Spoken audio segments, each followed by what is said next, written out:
to celebrate them, these great stalwarts of our region, on your behalf and on our behalf. And for lack of time, I will not list their biographies nor recount their various assignments, because such things are firmly etched in the collective memory of the Kohima region. Even the stones around the paths of Kusama, Rome, Vishnupur and Jakama whisper these names: Raymond, Julian, Boniface and Gregory. So instead, I will recount with gratitude how these fathers and grandfathers of our region have inspired us.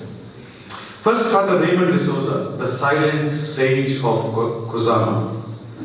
This isn't a celebration, just a celebration of Jesuits' long life. It's the recognition of a foundational figure of yesterday's Nagaland mission, today's Kohima region, and God willing, tomorrow's Kohima province.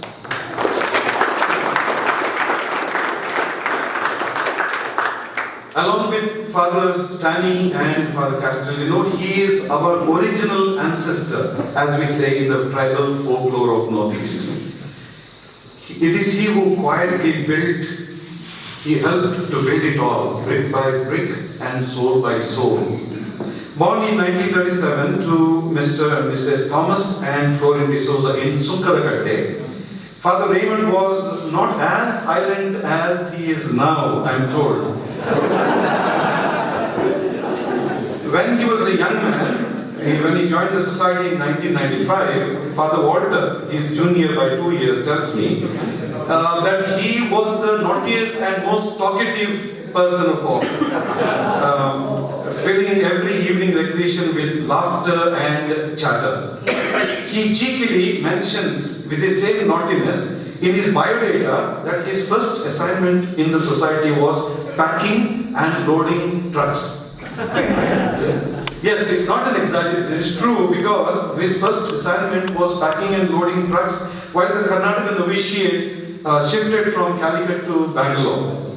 Since then, Father Raymond's ministry as a lay brother took him to Ooty, to Bangalore, and then to Nagaland, from Jakama to Chizami, and so forth.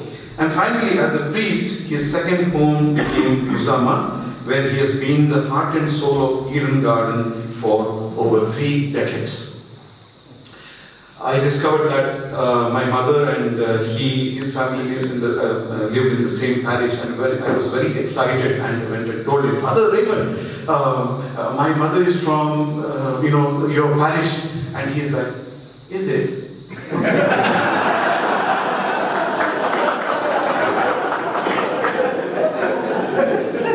I thought he didn't get the point. And after some years, again I went and told him the same thing, and is it? Okay. Then I understood what he was actually telling me was, my home is not in Bangalore, my home is Kusama.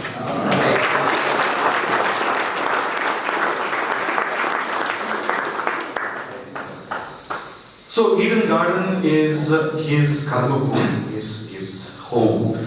It's not just of plants. He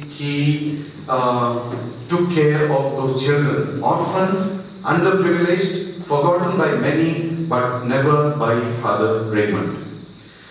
We know the weight of Father Raymond's silence. His regents would celebrate with a beer the days he spoke. Some say that when he speaks, the heavens pause, the birds stopped chirping, and the gusty winds of Kusama whispered in disbelief and listened. It is said that there is a great rejoicing in heaven when one sinner repents. But among us, there is even great rejoicing when Raymond speaks. Because behind that silence lies a tender heart, which all of us love. A steely will and a lifetime of invisible service.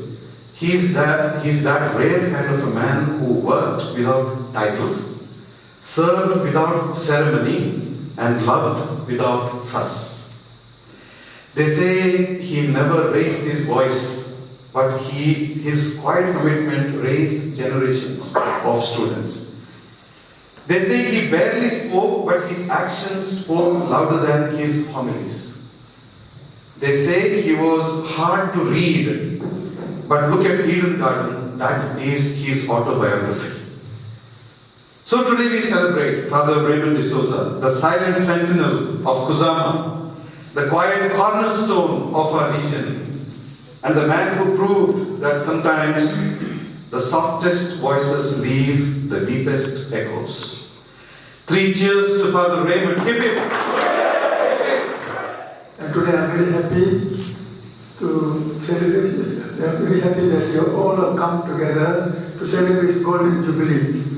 Not more than Golden Jubilee, 70 years in the Society of Jesus. It's not a very easy thing. Right from the beginning of novitiate, till I landed to Coelho region, I'm always busy. They want to give me so much of work, about 24 hours of work. But I never regretted. I was very happy to do anything, any working. When I shifted from Calicut to Bangalore, 24 hours, the truck comes anytime, I have to load things. 1 month it took. No rest. At the end, the last, I slept between the benches and all kinds. From Calicut to Bangalore in the truck. Not in the bus, in the truck. And with 2 dogs. Beside me, 2 dogs. Alsatian dogs, very good dogs. So that was, and I really enjoyed the Society of Jesus. So my superiors were always really very good, extremely good to me. I do not know why, but they were extremely good to me. Even now also. I'm far away, but still, they, whenever I come, they always have a good word for me. Father Julian, whenever he sees me, Father Raymond, he will say it shows his love for me, his love for me. And then another father, I forgot his name. So I really enjoyed the 70 years, for me look at 70 months.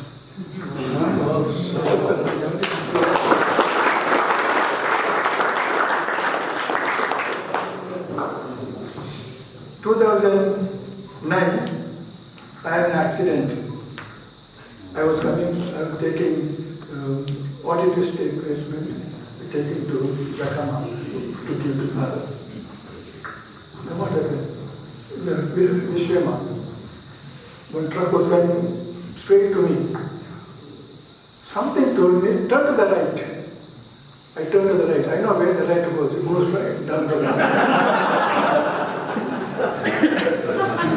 The vehicle, the tree which was driving, it dashed against a tree, then tumbled 2-3 times, then stopped. I was saying, what is this thing? Jesus saved me, Jesus saved me, Jesus saved me. That's what he said. Did Jesus save me? 1,000,000%. I was quietly sitting down there. It started raining.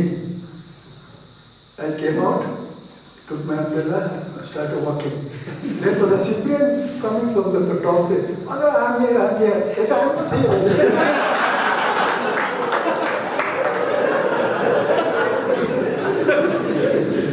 And he walked up. So the ladies were going to the village, to the field. They take a tea.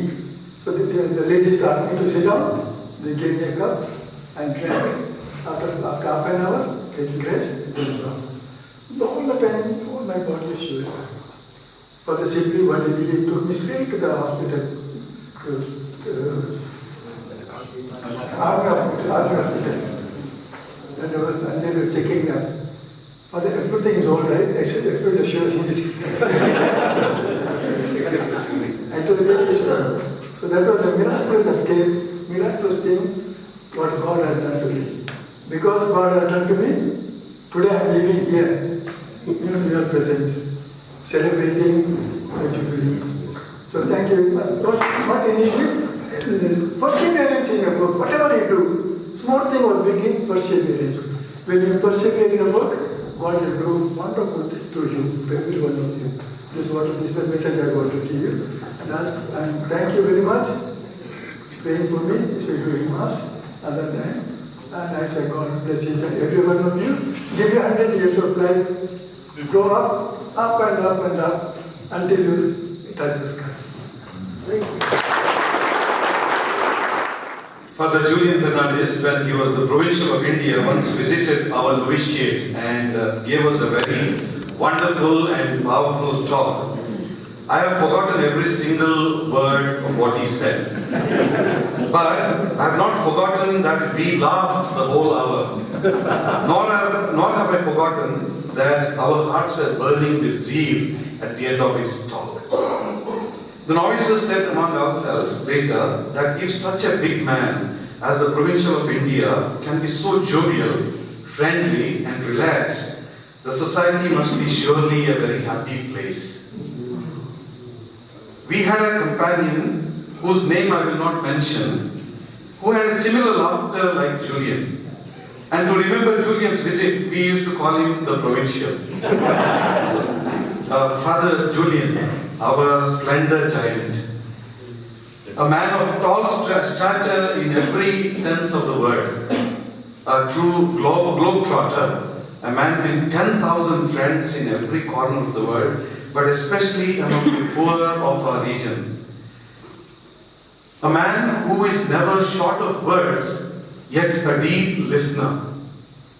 A man of loudest laughter in our region, but filled with never-ending spiritual wisdom. Born on 28th October 1938, even before some of our grandparents were born, I suppose, in Shillong to Jerome and Angela Fernandes, he joined the society on the 1st of July 1955 and was ordained in Germany in 1971 by a bishop whose name I cannot pronounce, unfortunately. And had the privilege of doing his tertianship under the great Anthony de Mello in 1972. Behind the facade of joviality and informality hides this dedicated, sensitive, compassionate, and a highly accomplished Jesuit. I might be tempted to list Father Julian's great exploits in the society. A theologian, provincial, college principal, preacher, polyglot, and a general counselor in Rome, leading the assistancy's restructuring efforts, much sought after for guiding the general chapters of various congregations in India and abroad. But I say, why list all of them when he himself can tell all about these in 9 different languages? 9 languages.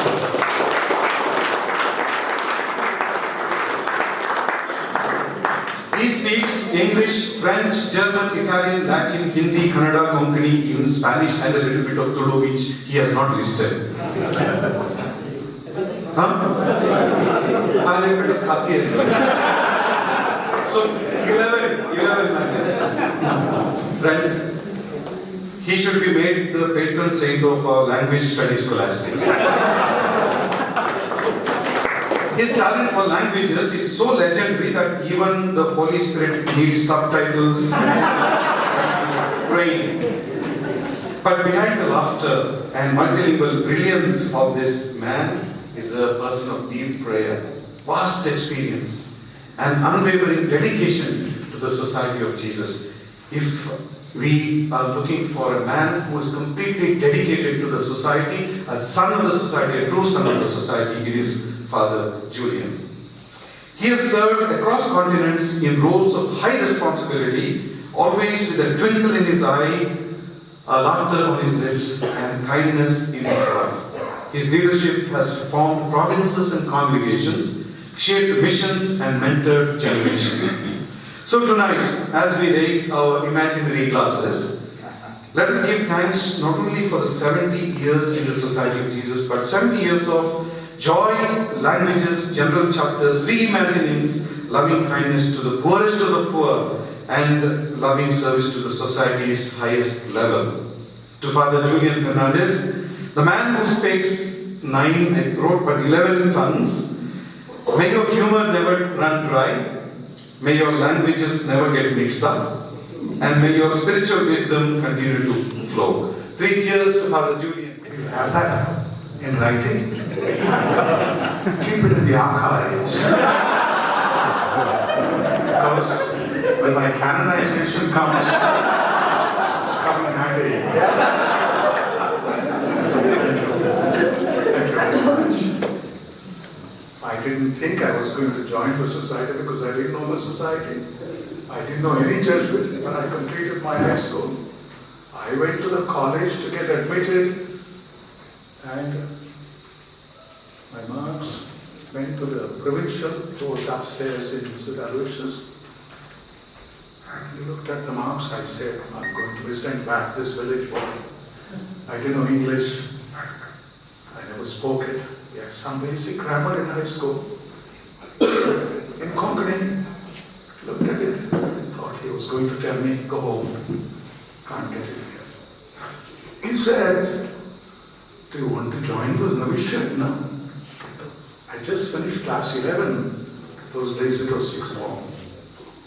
I said, can I join the novitiate? He said, if you want, yes. All right, I said. I had not asked my parents, I had not asked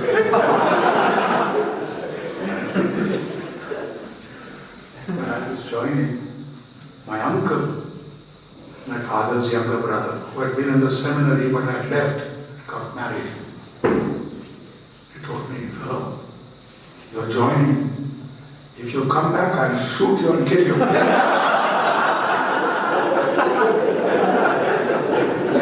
Joined the party. That's how I persevere. Father Bonnie is staying at Jaganti these days for his treatment. And a few days ago, I met Father Bonnie at Jaganti and eagerly asked him to share some of his experience to include in this toast. He looked at me genuinely puzzled and he says, experiences? I have no experiences. No experiences, says the man whose every grey hair has a story to tell.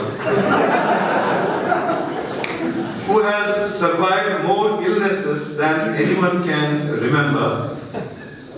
If all of the miles that he has walked as a missionary could be joined in a straight line, perhaps he reached the moon. And the man who prays more rosaries than entire novitiate combined. And he says, no experiences. This humble man was born in 1943 in Dharmatota to Xavier and Mary Magdalene Lewis. Father Bonnie entered the society in 1962. As we heard during the Mass, he was ordained in 1975 and straightaway assigned to Meluri in 1976 as a baby priest, and this baby priest who came never turned back. One of the earliest Jesuits to arrive in the Kohima region after the original trio, Bonnie came with a rosary, a history degree, and a mysterious capacity to appear wherever he was required. Sometimes as a parish priest, as a principal, often both combined, wherever he was needed. Tenisumi, Meluri, Chizami, Futsero, and then Vishnupur, Jakama, Lihai, and many other places. With his commitment, enthusiasm, and humility, he became the very definition of missionary zeal and touched countless lives in Nagaland and Manipur. Friends, we may not realize this, especially when we see his ever-smiling face. But Bonnie has endured tremendous hardships, more than we can imagine, and hardships and challenges during his missionary journey in the Northeast. In addition to his hard missionary life, in early days walking and facing hunger and thirst and lack of food and shelter, he has faced several life-threatening illnesses, the worst of which was the brain tumor. Once, the fire in his room tried to kill him. And then, God, who gave him many sufferings, recently gave him the privilege of suffering a near martyrdom on the very first day of the Manipur riots. The great sorrow of being attacked by the very same people to whom he dedicated his life. However, in his own humble style, he has defeated all those challenges and he still stands tall. Well, tall metaphorically. He is our veteran of many battles, undefeated and still fighting. हमारा tiger अभी जिंदा है.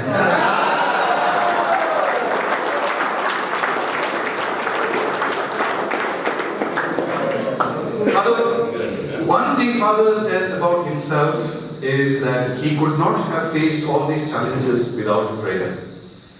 One of the most inspiring things about him is his hidden but constant prayer life. He's been staying at Jagrati, as I said, and I have found him praying the rosary after breakfast, then again after lunch, and yet again in the evening. A master of holy invisibility. He is literally storming the heavens these days. I don't know for what. But I think it is because of that our FCRA is still intact. And yet, he remains impossibly humble. Even now, as I speak, I'm sure he is trying to slip out of the back door somewhere and disappear. Because he doesn't like any focus on himself. I'm certain he has stored away many fascinating stories in his heart like Mary, which sadly he refuses to share out of humility. Perhaps he is saving all these for a best-selling biography, which will be titled 50 Years of Nothing Much Happening.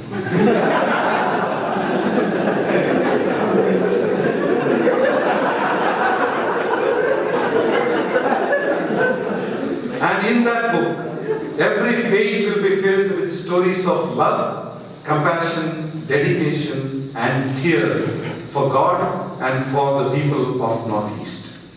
Friends, here is a Jesuit whose life is not a flash of headlines, but slow, steady glow of fidelity. He never asked for attention, never sought applause, but his life has spoken volumes. To Father Boniface, the master of holy invisibility, a tireless apostle, the slayer of illnesses, a symbol of resilience, and the one whose autobiography is written not with words but in holy witness. 3 cheers to Father Boni. Thank you, brothers, for this opportunity of celebrating a Jubilee in our midst. It's God's blessing that I am here, as Father said. There have been situations, when I think about those things, I just reminded of the hymn which you sang today, which is very dear to me, on eagle's wings. All my experiences are like that. God has been very close to me, and I experienced His presence in many situations. And it is a fulfilling of the promise, Jesus, I will be with you always. That has been my experience. And if I have become a Jesuit, I do not know it by mistake, I think. Because I did not know about Jesuits. I never heard about them. But when I finished my primary school, then when I had to go for high school studies, my parish priest, brother of a Jesuit, Fernandes. No, brother Stanley, no?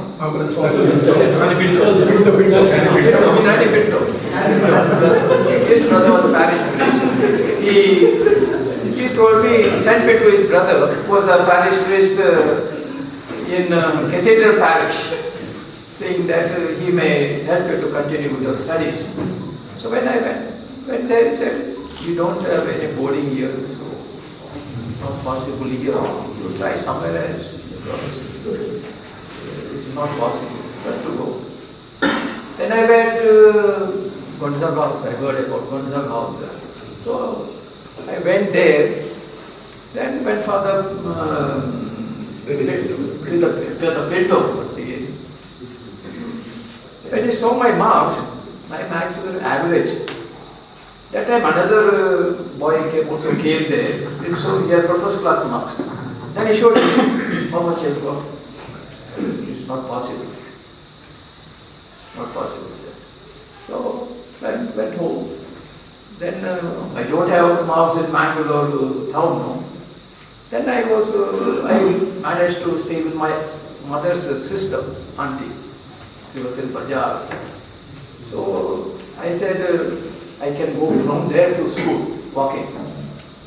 So, but to get admission in the school is a problem. Father Michael Sardan was the principal, high school. So I told him, this is my condition, this is it.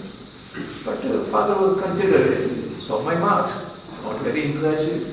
So he admitted me. But the following year, but the problem was, we are supposed to, in the Jesuit school, no, we are supposed to attend every program, attend every retreat and all those things. No. I was not familiar with this in the village school. No. So most of them I skipped because I had to come walking such a long distance just for that why to go. End of the year, my result would be there. When I went to inquire, see, you are not able to attend all this program, so you don't come to the schooling, some other schooling. Just that year, Father Stanley was appointed new principal, headmaster. Then I told him my story, this is the situation. I wanted to go for priest studies, but problem was this is the situation. So I could not go. Then he said, are you really interested? I'm interested. But the only thing is, see, this is the condition. They said, my result will help because I'm not able to attend many of my programs in the school. Then he wrote a paper and sent it to Father Pinto singing in Gonzaga House. That's how I was admitted there. Then on, things changed. So that I have been Jesuit by mistake. This has happened to me.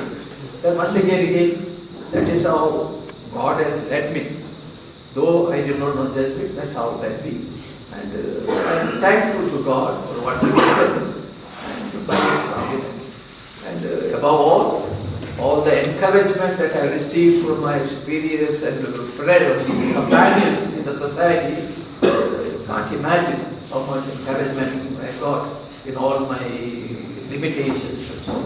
And thank you for everyone for accompanying me all along, reaching me to this stage. God bless everyone. One of the first acts of our new regional superior was to kidnap a former regional superior. The beloved novice master was literally abducted overnight and made socius. However, I must concede with good reason. If there is a man in the region who can fix a budget and a broken spirit and draft 10 letters and prepare 3 reports all before breakfast, it is Father Gregory Aloysius Coelho.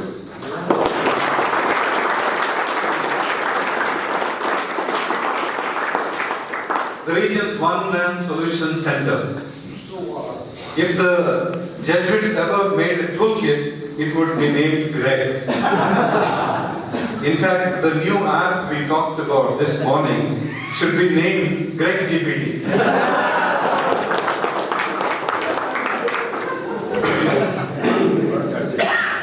Born in 1957, he grew up at Raysel, his home. Yes, his parents literally combined their own names and made a home, which his parents, Raymond and Celestine. So Raysel. Which tells you about where Gregory got his problem-solving creative skills from. Little did they know, the parents know, that their son, who joined the novitiate at Mount St. Joseph in 1975, would go on to become what I can only describe as the Swiss Army knife of the Kohima region. Ready for any mission, in any place, at any time. I have heard that in our region, the saying goes, if you have a problem, pray. If it doesn't work, call Father Gregory.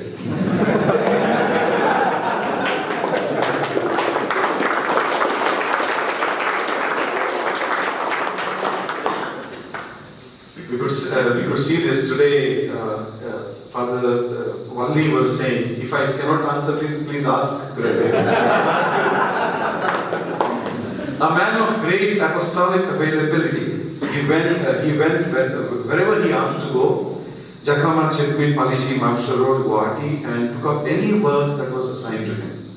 The society required at various times his leadership skills and commitment and missioned him to be a principal, regional superior, rector, superior, novice master, and now an ever dependable socius.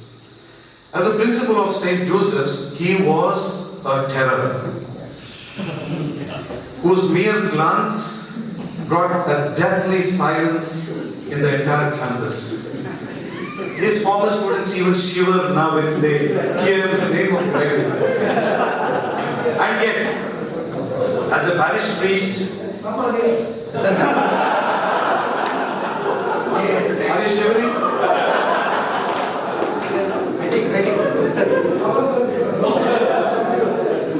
And yet, as a parish priest, he became an ever-smiling, compassionate pastor. Beneath all these titles of this man, there was a man who knows how to listen, to lead, and most importantly, how to be led. For 6 crucial years, when he served as the regional superior of Kohima region, he navigated the complexities of a young region and took over seamlessly from a very charismatic, outgoing Hector to a mission which required him to consolidate, and he did this very successfully. For 10 years across 2 stints as a regional treasurer, he managed finances with such precision that it is said that when Gregory did his accounts, even the calculator stood in attention.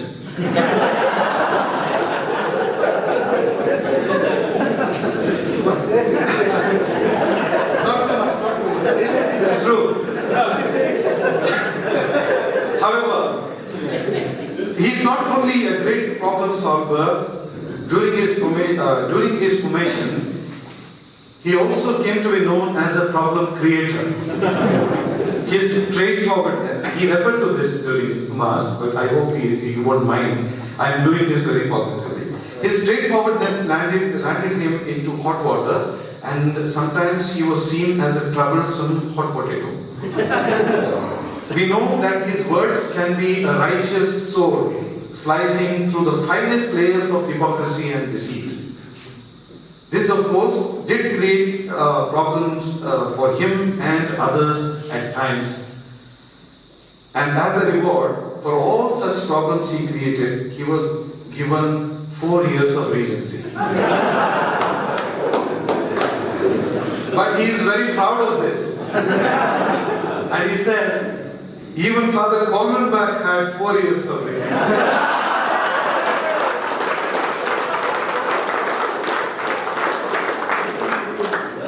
So problem makers among the scholastics take note and create some good problems. You will be given 4 years of regency. I can almost imagine him saying, I'm a problem solver today because I knew how to create them in the first place. On a serious note though, Greg never compromised on his values and what he believed to be right, even when it cost him dearly. Here we have a man of unwavering integrity.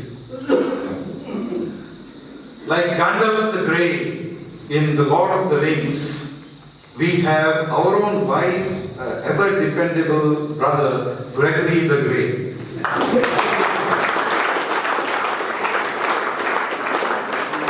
And we cannot imagine Lord of the Rings without Gandalf the Grey. We cannot imagine the Kohima region without our Gregory the Grey.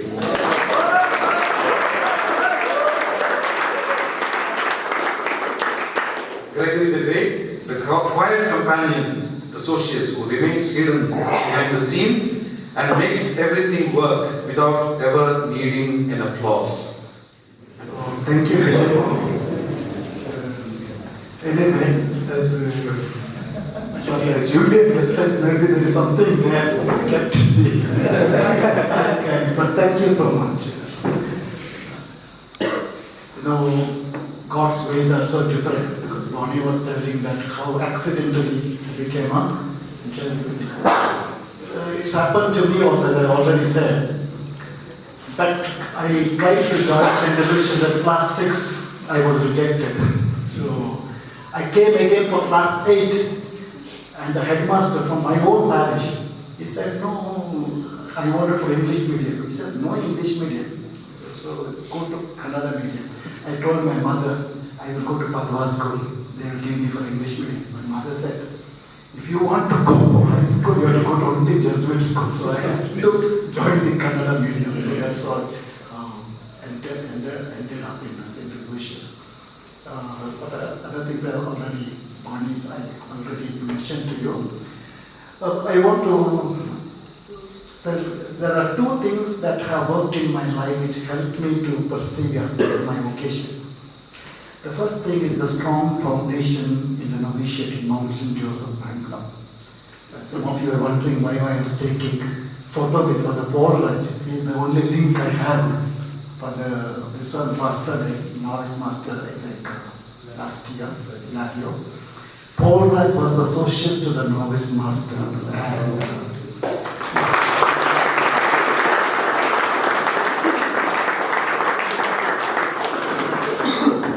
he not only taught us, his classes were very good, he taught us how to sing bhajans, how to pray, how to score. He took a lot of interest. He used to play with us football. He was the best football player in among us.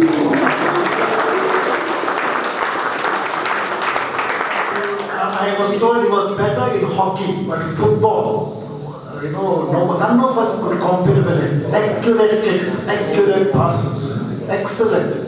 We learned a lot, not only how to play, how to study, but also how to play. So that's why, and after that, he was my PCM, Inspector of Studies in Karnataka province. So he has played a great role in shaping me to be what I am today, besides all that happened in the region. So that is one strong foundation. Whenever things go wrong, I always fall back on the novitiate memories. There are many memories, but nothing to beat the novitiate times. It always gives us that additional energy, okay, to again, get up, stand up, and not to give up. So it has helped me a lot. Every time that I was lucky to have this good, wonderful companions in the novitiate, in the region, and all through. So that is the importance of novitiate, which is I want to highlight. The second thing they mentioned, actually I enjoy my days, early days in the college. I like teaching, and I'm good at teaching. But after that 1996, I never got the teaching. I never got what I wanted, okay. Treasurers, I knew I had to, though it is not a pleasant job, but I was not bargaining for the second term. Okay. But whatever has happened, I always took it as an opportunity to learn something new. So, therefore, these different jobs, different responsibilities help me to grow, learn new things. If I never grumbled, if I did not know a job, I would learn about it. I will study and make things work. So that is the first thing I always do. You see, if there is a new job, learn how we can do it. Ask others, read about it, but do it. So that has helped me to acquire many skills which I would not have done otherwise. Therefore, this openness to learn, availability. I think if you are open, I think you end up doing a lot more good. So that has helped me. So be open. You must have your plan, you must have your dreams, but you must be open to the needs of the mission, to the region. And I think if you have that quality, I learned this spirit from the provincial one. I never tried the provincial for the agribusinesses in Karnataka. Everybody, I think. But I learned that he was asked to teach statistics at St. Joseph's, and he had never learned statistics. So he had to personally study before he taught. And he became so much, he wrote books on statistics which have been used by the Bangalore University. So this is what happens. So therefore, if you have got the open to learn, I think you can learn. There is nothing impossible. So this is what my message to you. That is your formation, take it seriously. Second, be open. Always don't say, no, I'm trained for this, therefore I want this. No, be open. Any mission, any need of the mission, be open, jump for it, don't say no. And I think you will learn not only because your life will become very fruitful, very meaningful, and a happy one. Okay, there will always a joy of satisfaction and happiness. I read today's scholastics were saying the regents especially that they were not given sufficient responsibility or all that. I have a request to the directors of works and superiors. See, when we came for regency, we were, even otherwise, we were pushed into responsibilities, morning till night. But we were trusted. And because of that trust and responsibility, we grew. And I think if I would like many of us superiors and directors, we forget how we were treated when we were in the region. We were all given this responsibilities with great trust. I would be happy if you also could treat the regions in the same way. Give them responsibility. Demand work for them, but trust them. So that they also develop this sense of belonging, sense of the mission. I think if it is there, I think we will solve many of the difficulties that the scholastics face. So this is my Jubilee message.